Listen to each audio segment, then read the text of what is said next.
श्रीदुर्गा कवचम्। श्रीशिव उवाच शृणु देवि प्रवक्ष्यामि अप्रकाश्यं महीतले। श्रुत्वा पठित्वा कवचं सर्वसिद्धिमवाप्नुयात्। अथ दुर्गा कवचम्। पार्वतीमस्तकं पातु कपालं जगदम्बिका। कपालं चापि गण्डं च दुर्गा पातु महेश्वरी।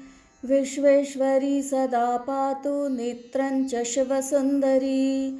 कर्णौ नारायणी पातु मुखं नीलसरस्वती।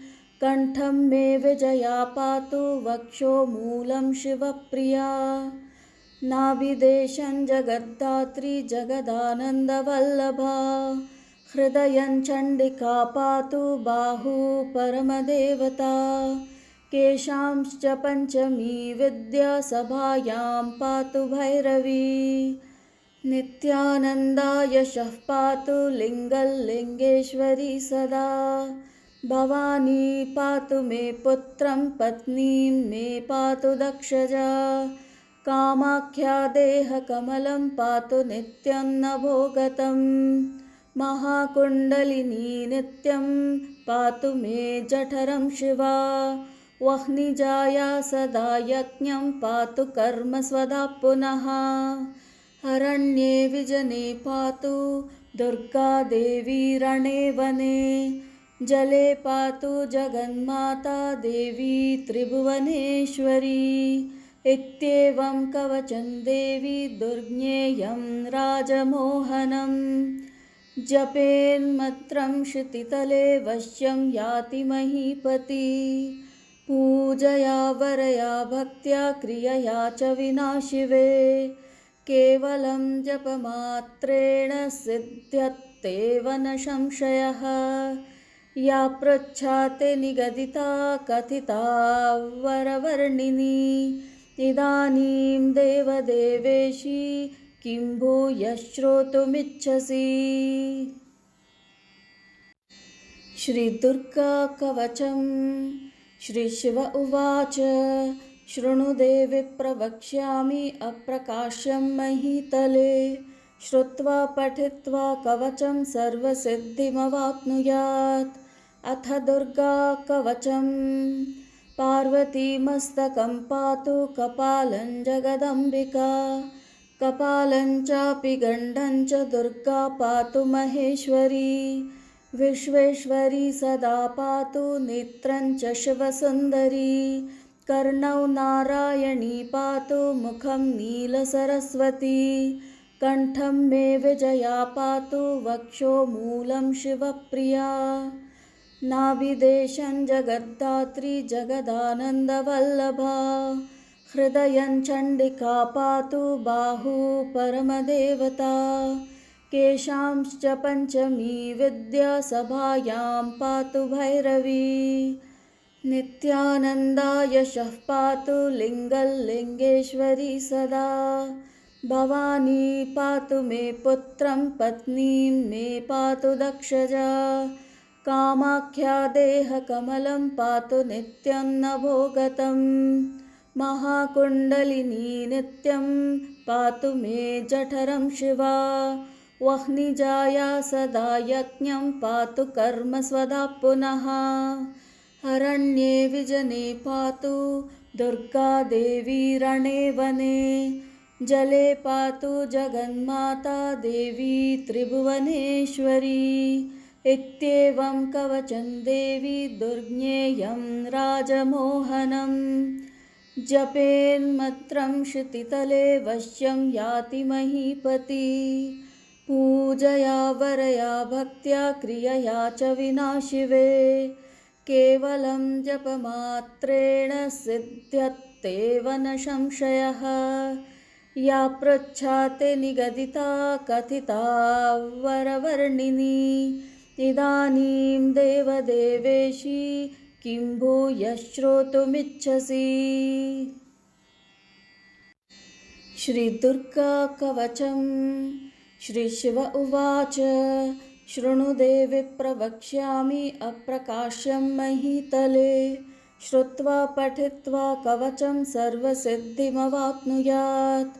अथ दुर्गा कवचं पार्वतीमस्तकं पातु कपालं जगदम्बिका।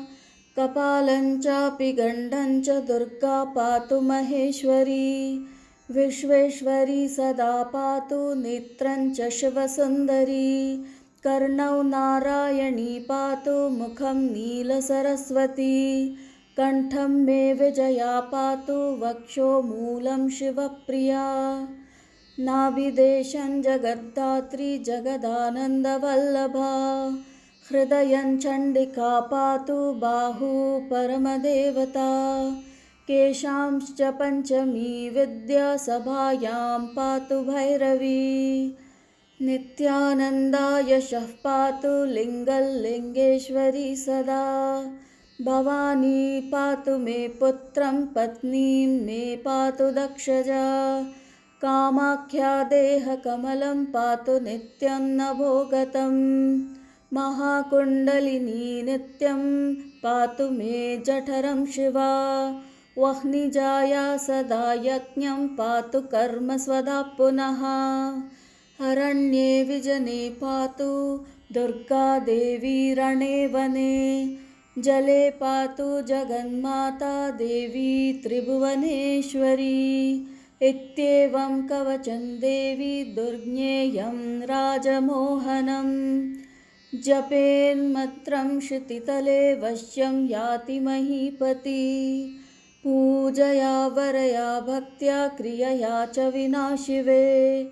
केवलं जपमात्रेण सिद्ध्यत्येव न संशयः। या पृच्छाते निगदिता कथिता वरवर्णिनी। इदानीं देवदेवेशी किं भूयः श्रोतुमिच्छसि। श्रीदुर्गा कवचं श्रीशिव उवाच। शृणु देवि प्रवक्ष्यामि अप्रकाश्यं महीतले। श्रुत्वा पठित्वा कवचं सर्वसिद्धिमवाप्नुयात्। अथ दुर्गा कवचं पार्वतीमस्तकं पातु कपालं जगदम्बिका। कपालं चापि गण्डं च दुर्गा पातु महेश्वरी। विश्वेश्वरी सदा पातु नेत्रं च शिवसुन्दरी। कर्णौ नारायणी पातु मुखं नीलसरस्वती। कण्ठं मे विजया पातु वक्षो मूलं शिवप्रिया। नाभिदेशं जगद्धात्री जगदानन्दवल्लभा। हृदयं चण्डिका पातु बाहु परमदेवता। केशांश्च पञ्चमी विद्या सभायां पातु भैरवी। नित्यानन्दा यशः पातु लिङ्गल्लिङ्गेश्वरी सदा। भवानी पातु मे पुत्रं पत्नीं मे पातु दक्षजा। कामाख्या देहकमलं पातु नित्यं नभोगतं। महाकुण्डलिनी नित्यं पातु मे जठरं शिवा। वह्निजाया सदा यज्ञं पातु कर्म स्वधा पुनः। अरण्ये विजने पातु दुर्गा देवी रणे वने। जले पातु जगन्माता देवी त्रिभुवनेश्वरी। इत्येवं कवचं देवी दुर्ज्ञेयं राजमोहनं। जपेन्मन्त्रं क्षितितले वश्यं याति महीपति।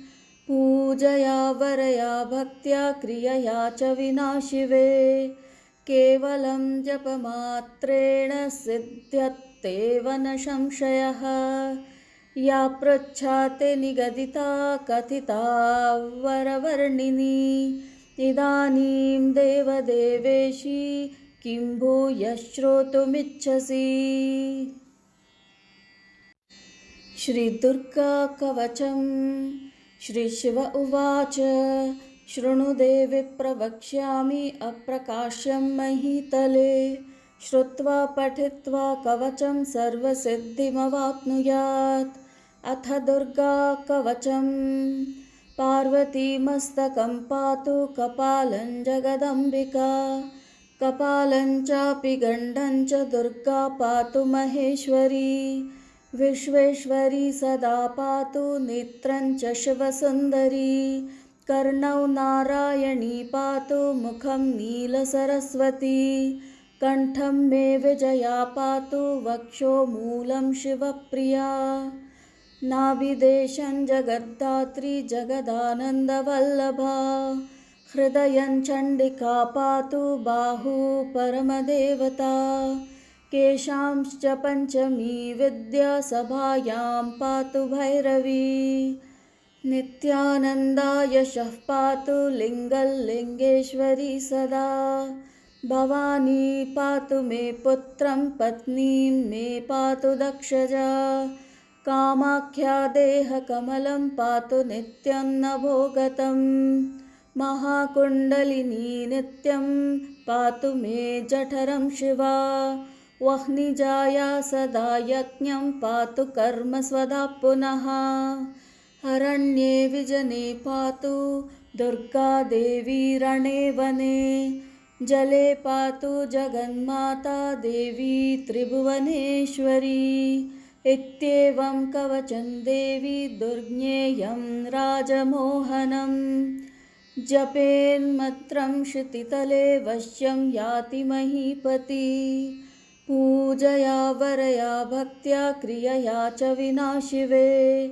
केवलं जपमात्रेण सिद्ध्यत्येव न संशयः। या पृच्छाते निगदिता कथिता वरवर्णिनी। इदानीं देवदेवेशी किं भूयः श्रोतुमिच्छसि। श्रीदुर्गा कवचम्। श्रीशिव उवाच शृणु देवि प्रवक्ष्यामि अप्रकाश्यं महीतले। श्रुत्वा पठित्वा कवचं सर्वसिद्धिमवाप्नुयात्। अथ दुर्गा कवचम्। पार्वतीमस्तकं पातु कपालं जगदम्बिका। कपालं चापि गण्डं च दुर्गा पातु महेश्वरी। विश्वेश्वरी सदा पातु नेत्रं च शिवसुन्दरी। कर्णौ नारायणी पातु मुखं नीलसरस्वती।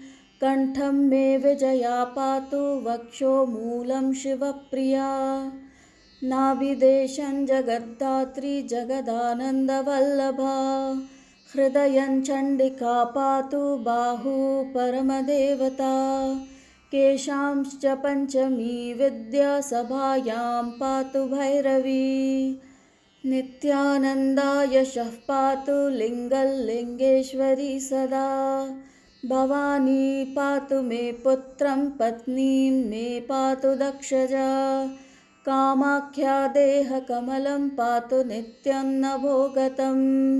महाकुण्डलिनी नित्यं पातु मे जठरं शिवा।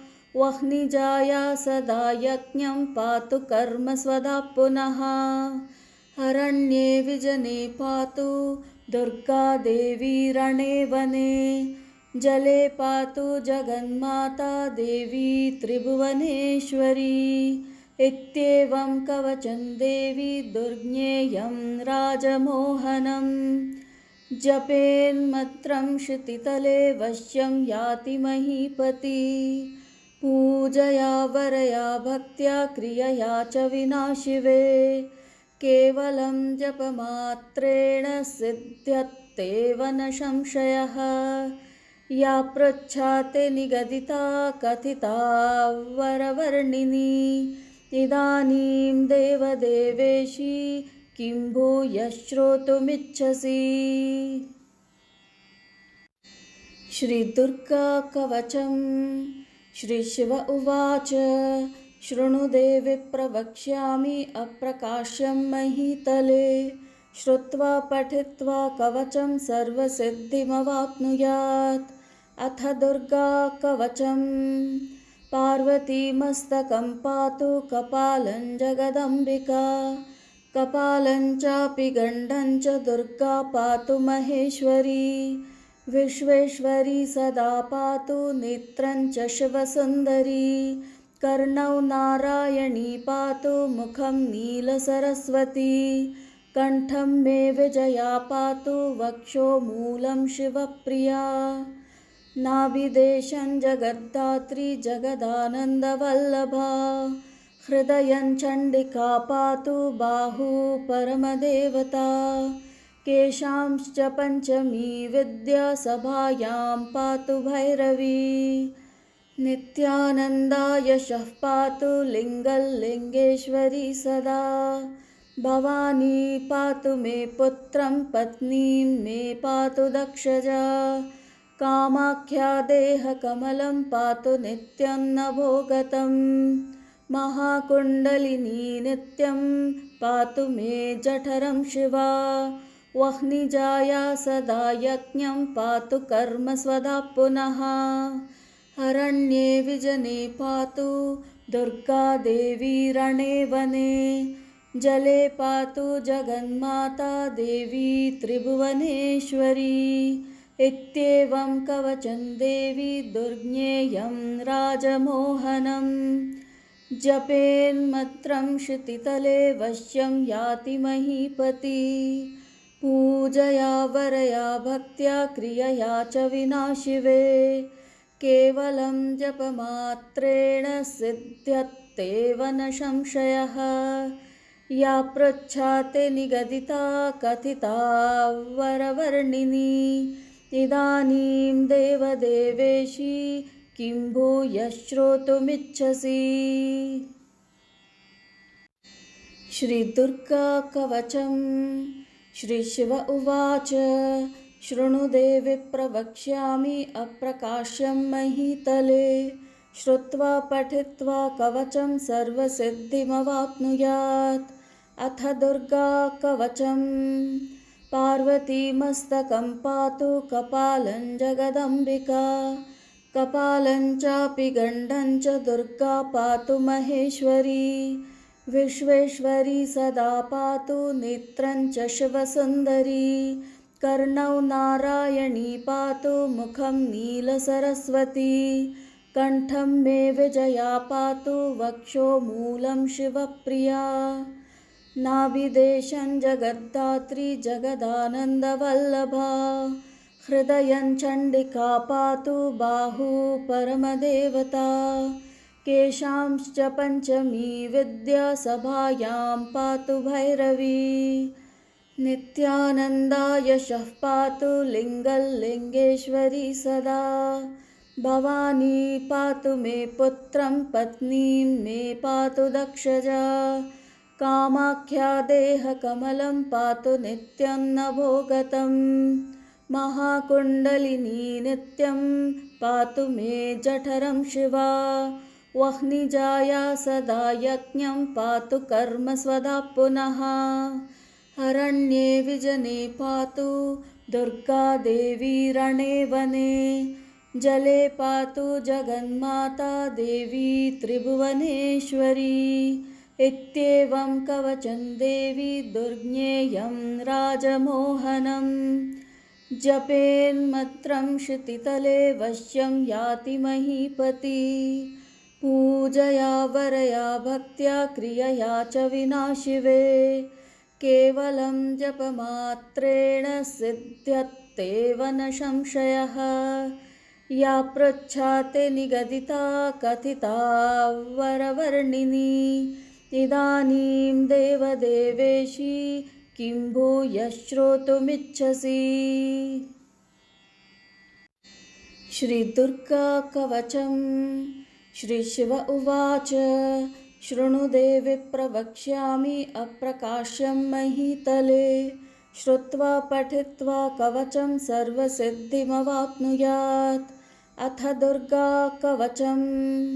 पार्वतीमस्तकं पातु कपालं जगदम्बिका कपालं चापि गण्डं च दुर्गा पातु महेश्वरी विश्वेश्वरी सदा पातु नेत्रं च शिवसुन्दरी कर्णौ नारायणी पातु मुखं नीलसरस्वती कंठं मे विजया पातु वक्षो मूलं शिवप्रिया नाभिदेशं जगद्धात्री जगदानन्दवल्लभा हृदयं चण्डिका पातु बाहु परमदेवता केशांश्च पञ्चमी विद्या सभायां पातु भैरवी नित्यानन्दा यशः पातु लिङ्गल्लिङ्गेश्वरी सदा भवानी पातु मे पुत्रं पत्नीं मे पातु दक्षजा कामाख्या देहकमलं पातु नित्यं नभोगतं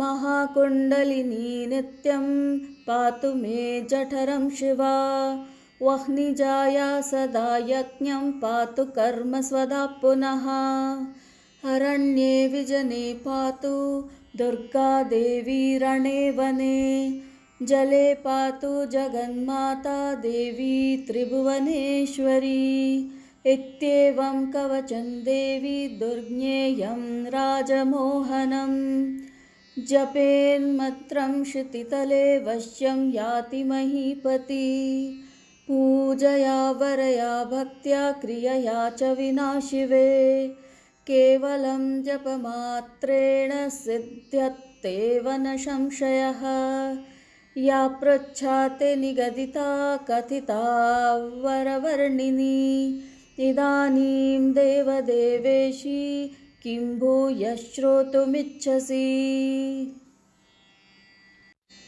श्रीदुर्गा कवचं श्रीशिव उवाच शृणु देवि प्रवक्ष्यामि अप्रकाश्यं महीतले श्रुत्वा पठित्वा कवचं सर्वसिद्धिमवाप्नुयात्। अथ दुर्गा कवचं पार्वतीमस्तकं पातु कपालं जगदम्बिका कपालं चापि गण्डं च दुर्गा पातु महेश्वरी विश्वेश्वरी सदा पातु नेत्रं च शिवसुन्दरी कर्णौ नारायणी पातु मुखं नीलसरस्वती कंठं मे विजया पातु वक्षो मूलं शिवप्रिया नाभिदेशं जगद्धात्री जगदानन्दवल्लभा हृदयं चण्डिका पातु बाहु परमदेवता केशांश्च पञ्चमी विद्या सभायां पातु भैरवी नित्यानन्दा यशः पातु लिङ्गल्लिङ्गेश्वरी सदा भवानी पातु मे पुत्रं पत्नीं मे पातु दक्षजा कामाख्या देहकमलं पातु नित्यं नभोगतं महाकुण्डलिनी नित्यं पातु मे जठरं शिवा वह्निजाया सदा यज्ञं पातु कर्म स्वधा पुनः हरण्ये विजने पातु दुर्गा देवी रणे वने जले पातु जगन्माता देवी त्रिभुवनेश्वरी इत्येवं कवचं देवी दुर्ज्ञेयं राजमोहनं जपेन्मन्त्रं क्षितितले वश्यं याति महीपति पूजया वरया भक्त्या क्रियया च विना शिवे केवलं जपमात्रेण सिद्ध्यत्येव न संशयः या पृच्छाते निगदिता कथिता वरवर्णिनी इदानीं देवदेवेशी किं भूयः श्रोतुमिच्छसि। श्रीदुर्गा कवचं श्रीशिव उवाच शृणु देवि प्रवक्ष्यामि अप्रकाश्यं महीतले श्रुत्वा पठित्वा कवचं सर्वसिद्धिमवाप्नुयात्। अथ दुर्गा कवचं पार्वतीमस्तकं पातु कपालं जगदम्बिका कपालं चापि गण्डं च दुर्गा पातु महेश्वरी विश्वेश्वरी सदा पातु नेत्रं च शिवसुन्दरी कर्णौ नारायणी पातु मुखं नीलसरस्वती कंठं मे विजया पातु वक्षो मूलं शिवप्रिया नाभिदेशं जगद्धात्री जगदानन्दवल्लभा हृदयं चण्डिका पातु बाहु परमदेवता केषांश्च पञ्चमी विद्या सभायां पातु भैरवी। नित्यानन्दा यशः पातु लिङ्गल्लिङ्गेश्वरी सदा। भवानी पातु मे पुत्रं पत्नीं मे पातु दक्षजा। कामाख्या देहकमलं पातु नित्यं नभोगतम्। महाकुण्डलिनी नित्यं पातु मे जठरं शिवा। वह्निजाया सदा यज्ञं पातु कर्म स्वधा पुनः। अरण्ये विजने पातु दुर्गा देवी रणे वने। जले पातु जगन्माता देवी त्रिभुवनेश्वरी। इत्येवं कवचं देवी दुर्ज्ञेयं राजमोहनम्। जपेन्मन्त्रं क्षितितले वश्यं याति महीपति। पूजया वरया भक्त्या क्रियया च विना शिवे।